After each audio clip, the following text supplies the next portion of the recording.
Another day, another project at Mad Ford Engineering. This one is, I think, a couple of levels, maybe more, above what we've already done.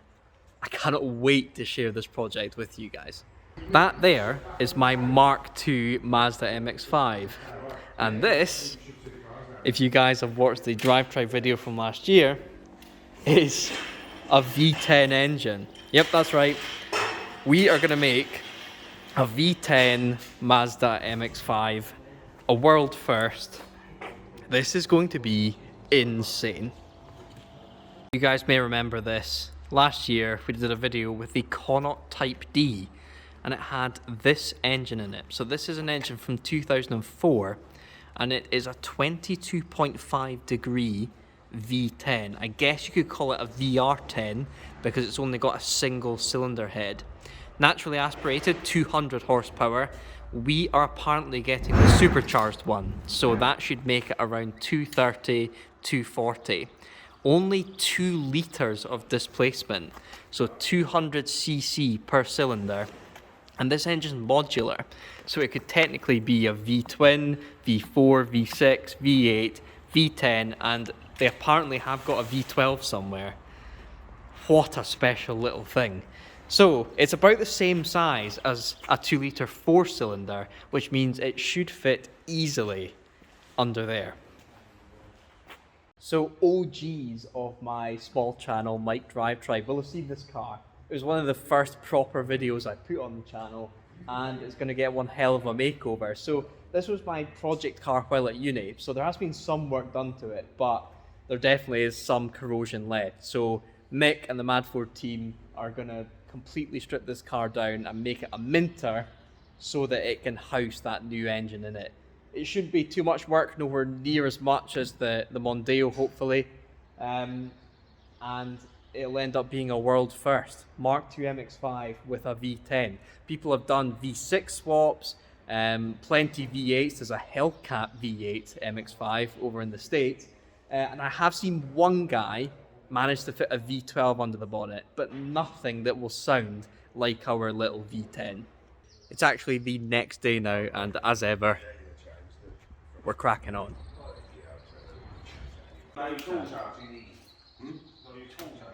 Yeah.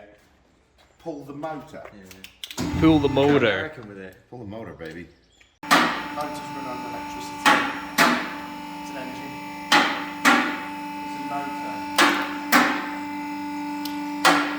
Another one is So because the Mazda is rear wheel drive and it's all subframed, we should be able to drop out basically the entire engine, gearbox, both front and rear axle together, basically as a chassis, and the body should just lift off. So we'll have essentially a rolling MX-5 without a body once we're finished. That's the plan anyway. As with all of these projects, we have a sponsor to make it all happen, and for the MX-5 it is Turtle Wax. They've given us a whole load of products. Nice bucket there. And we'll be washing the Focus ST production car.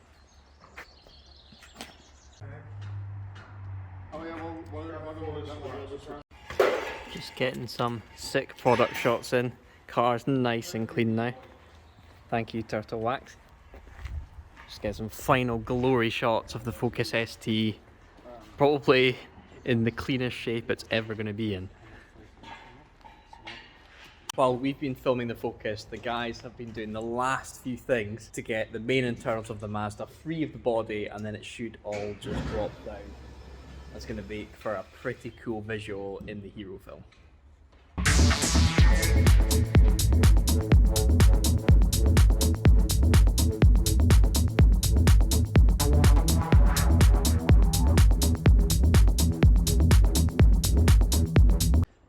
And with that, body is separated from the rest of the car here.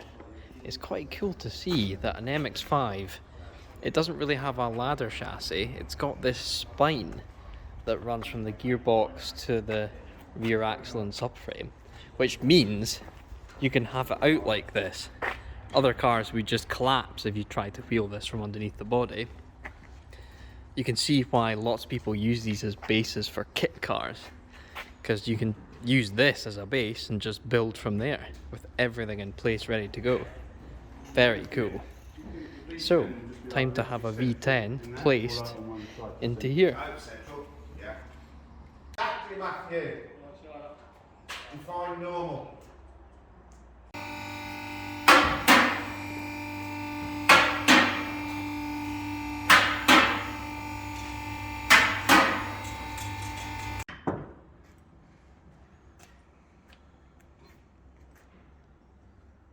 I think it needs to come back more. So guys, here it is. Just placed in there for now, but that V10 fits like a glove. Mick, thoughts on the engine? Just wow. This is going to be an absolutely insane piece of equipment. I hope you're the man to drive it, Mike. So it's probably going to need a new radiator in it, just because of the amount of power it's now going to be creating. And we think the best place for the radiator is a bit further forward, and that then gives the engine another sort of 6 inches of room there. Not that it needs it. It's snug up against the bulkhead there, but there's plenty of space, you know, down in there for the gearbox and everything behind it. So yeah, I think the guys at Connaught are going to have fun themselves making the kit for this and making us a running V10 MX-5.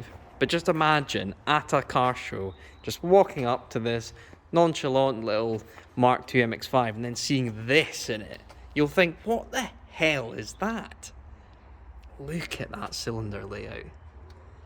22.5 degrees, 200 cc's per cylinder. What a beauty.